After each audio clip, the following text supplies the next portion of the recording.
Hello everyone, I'm Dhruv Advani, All India Rank 5 in NEET 2023 and a student of AIMS Delhi. I'm here today to talk about study techniques that work for me and to give you guys tips on how to optimize study sessions for better retention of content. Preparing for NEET is a very long journey and it's important to do smart work rather than just doing hard work because it gets very exhausting. If you keep doing the same thing over and over without seeing any results, you'll ultimately get exhausted and there's not much point of doing this much preparation.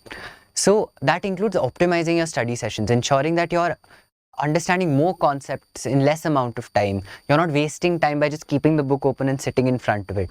So I'll recommend study tips subject-wise, which helped me a lot. First was, let's start with physics. So in physics, two things helped me a lot. One was maintaining a formula book. So I know a lot of people talk about formula books and there are a lot of ready-made formula books that are available, but I would not recommend using those. I'd say make your own formula books, and the way to make it is at the end of a chapter, once you've completely done, like you've been taught that chapter in school, you've understood it, you've studied it once, you understand the concepts, then make a formula book from memory, and wherever you're leaving out formulas, you go through those concepts again and then you add those to your formula book. And keep like a buffer, like 2 to 3 pages at the end of each chapter in your formula book, where you can add more formula if you find them later on, or if you think something is relevant, you keep forgetting, you can just jot it down. And what I used to do was, in that book itself, I would also note down some important theory points that I kept forgetting, or that seemed to me to be very important for numericals, or just in general things I wanted to revise at the end of the chapter. I'd add those also in the formula book. So once you're done with that, at the end you have a very good condensed summary that you can read and go through. So it'll make preparation a lot easier near the end times. You won't have to do as much work. So first thing is formula books, very, very important. And again, along with that, it is very, very important to practice. So that is the next cardinal principle of preparing for physics, that is practice. Practice as many numericals as you can from sources that are geared towards NEET. Again, I would recommend at the most, if you find that you're running out of practice questions, solve JEE mains. But don't go beyond that level, because it's very easy to fall into a rabbit hole where the stuff we're learning is interesting and we might get panicked. So you might start going to very advanced sources or books that you do not need to go through. What you need is NEET level questions, previous year questions from, let's say, some coachings or books that are geared towards NEET exam. And at the very most, if you have a lot of time left, which is unlikely, go for JEE main questions. Nothing beyond that, but ensure you're practicing adequately in each concept and each concept of each chapter. So you're allocating proper time, you're understanding the concept, and don't solve the same type of numerical again and again. As our teachers used to say, solve all the possible models that can come in the NEET exam rather than solving the same type. And ensure you're practicing your calculations also, because NEET is again based on speed, so you need to be able to calculate effectively and calculate quickly. So practice not only your numericals but also your calculations. Then we'll come to chemistry. Now chemistry is daunting for some people because it's so vast. There's 3 different parts to it. There's physical chemistry. I would recommend preparing for physical chemistry in the same way as you do physics. Create a formula book, practice. That's all that you need to do for physical chemistry. And in addition to the formula book, if there are some concepts that you keep forgetting, here the adding in the little points at the end of the chapter will be more helpful because it's a lot more theory based. Then there's going to be organic chemistry. Now organic chemistry is tough for a lot of people, but at the NEET level, it does not need to be. What it needs is, first of all, you need to understand the mechanisms. So when the first chapter of chemistry is taught, that is your general organic chemistry, GOC, in 11th grade, ensure you pay proper attention then, and make sure even if you don't understand it in class, you're going home and going through lectures or whatever it is you need to do to understand that properly. Because if that chapter is clear in your minds, you are set for organic chemistry throughout the entirety of 12th grade as well as hydrocarbons chapter in 11th grade. So you need to ensure that your concepts are clear, your the reason the mechanisms work, all of that needs to be perfectly clear. That will make remembering the reactions a lot easier. And then in organic chemistry, another very important thing is going to be the named reactions. Whatever named reactions are there in the NCERT, those need to be memorized by heart. And I would not say memorize them without understanding what they are, because questions are always twisted.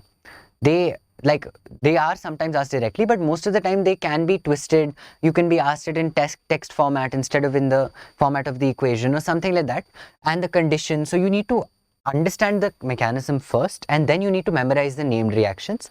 And sure, you go through the physical properties as well. This is a part that I used to neglect a lot, and a lot of my friends did as well. So physical properties are an important part. There are questions from that, but we don't expect it because there are so many reactions we're trying to remember. So ensure you're not neglecting anything in organic chemistry. Then I'll go for inorganic chemistry. Now this is the part that used to annoy me the most because it was very dry. I found it very dry, but it is unfortunately purely memorization based. There is very little concept that you can learn and then apply to understand, to come to the answer. A lot of it is memorization, so you would have to memorize it in the same way you do biology, except for me personally, I found that biology had more concept based learning, so you could apply logic and get to the answer. Here there are trends and there is logic in a lot of things, but there are some topics where the logic is very hard for us to find. It exists, but at our level it is not possible to understand it. So memorization is important. Go through all the example questions that are given in the NCERT. And this is true for all chapters, but especially for inorganic chemistry, because a lot of times direct MCQs are taken from those example questions and put in your NEET paper. So example questions are very important. Questions at the back of the exercise, the questions in the exercise at the back of the chapter, those are also very important. And if we try to make mnemonics or diagrams or graphs, anything that helps you remember. Like for example, I remember in the D block elements chapter, I'd made a graph, and that somehow helped me remember all of the elements, melting points and boiling points and all the trends. So find out ways that you're able to memorize those things, make mnemonics, make life easier. And ideally you should try to make the mnemonics at the very start when you're learning the chapter, so that later on its revision becomes like a 1 minute thing. You just look at the mnemonic and you're like, okay, I remember what this was. So ensure when you're learning the concept from the first time, you pay full attention, you try your best and you put in the efforts, because it's a lot of work, but the rewards are very high and it makes it a lot easier near the end. And that is what is important. So putting in work in 11th grade or near the start of 12th grade is very important. That will allow you to relax a lot more when NEET comes closer. Alright, next we'll go to biology. Now biology is my favorite subject. And I will say that a lot of people think it is purely memorization, but that is absolutely not true. Okay, biology does have a lot of concepts, and of course there is memorization, and you do need to memorize each and every line of the NCERT, but you need to ensure that your concepts are perfectly clear in chapters that are concept heavy as well as those that are not, because in every chapter, wherever there is a concept, you need to make sure that your biology concept is clear. Because you're future medical professionals, that's what you're attempting. So your biology needs to be crystal clear. You need to understand everything, because that's what is going to help you a lot later on. So ensure your concepts are clear. You're memorizing each line of NCERT. Do not neglect diagrams. Diagrams are very important. And also do not neglect the examples. Every example in the NCERT is important, because every example can be asked. It is an MCQ examination, so we cannot suffice by learning, let's say, 1 or 2 examples. They can ask any example from anywhere, and you need to be able to correlate it very quickly. So you should have gone through the NCERT so many times that as soon as someone starts asking you a question, before they're even able to complete it, you should be able to have an inkling of what you're going to say or what the answer would be. Like if they asked you what is an example of a tuber, you should be instantly able to say it's potato, and along those lines. So your example should be at your fingertips. And that is subject wise, that is it. Now I have a general recommendation as well, and this is the most important recommendation that I can give you, and that is to maintain error logs. What that means is, throughout the 2 years, you will be practicing questions, you will be writing exams, okay? So in those exams, whatever errors you make, it is very important to note them down Note down why you made the error, as in where your concept was lacking. Note down what the correct answer is. And ensure when you're writing the question, write down the entire question and all the options. So your entire question should be written down, then your A, B, C, D, everything should be written down, so that later on in the end, okay, I'll come to that. I'll come back to that. But ensure you're writing the why, what you thought was the answer and why it wasn't the answer, what the correct answer is, how to arrive at that answer, the methodology of coming there. All right, this error logs was probably the most important thing I did in my entire 2 years. And I started it very late, but I did it at a time that was crucial. And that is essential because this is what you will revise in your last month.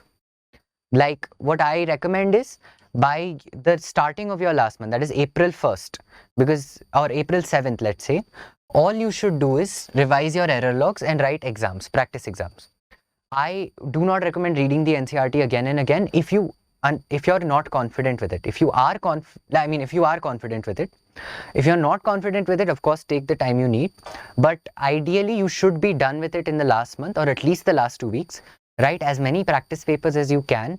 Make this error log, go through this error log so that you know where you're prone to making errors and you're not going through the things you already know again and again. So this is a very, very important thing to do. I would recommend everybody follow this. And yeah, then we'll come to the importance of practice. That is what leads to your error log.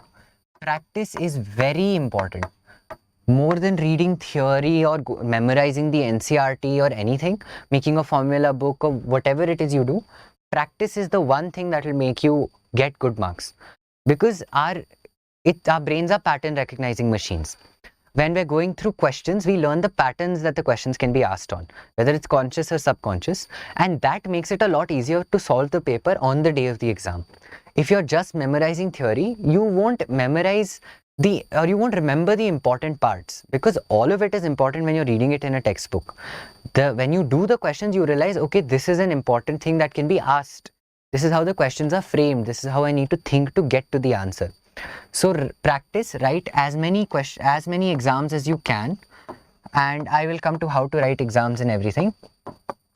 Not just mock exams, just solve questions from modules or your coaching books or any other books that you're following. Ensure you solve as much as you possibly can.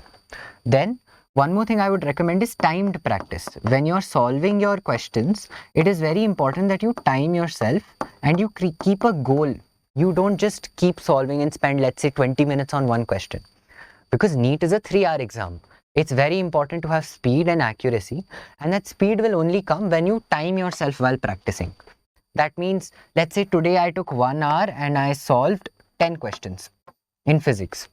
Then what I would try is tomorrow I'll try to solve 12 questions. Then I'll try to solve 14, then 16, and I'll keep going until I'm able to reach a point where I'm able to solve all 45 questions of physics or all 50 questions in that 1 hour. And then I'll keep reducing the time. So you need to ensure that while you're preparing, you need to prepare your time management skills simultaneously along with your theory and your everything that you're learning. That is very, very important. I think that's about it. So to summarize, the important things that are there. The important things that exist in that you need to do to prepare for various subjects is, one is formula books in physics and physical chemistry. Then there is going to be making mnemonics to memorize things, remembering every line from biology and chemistry, NCERT. Physics also I would recommend go through it thoroughly. You should know it properly because they can ask theory questions from there. But give priority to biology and chemistry NCERTs first. So mnemonics, then memorization of NCERT is very important. Or maybe not memorization, but you need to know every line, because there are some words that are given weirdly or something that is worded differently than you would have worded it, and you need to know that because you wouldn't get that in the exam unless you know that that's how it's given in the textbook. And then there's going to be error logs. Error logs are very important. I would recommend everybody try to make them. especially if you're in the 12th grade, you're nearing the end of your first revision or you're starting your first revision now, then once you start revision, error logs are indispensable tool. You should have them. And then lastly, practice as much as you possibly can. That's all. All the very best for NEET 2024.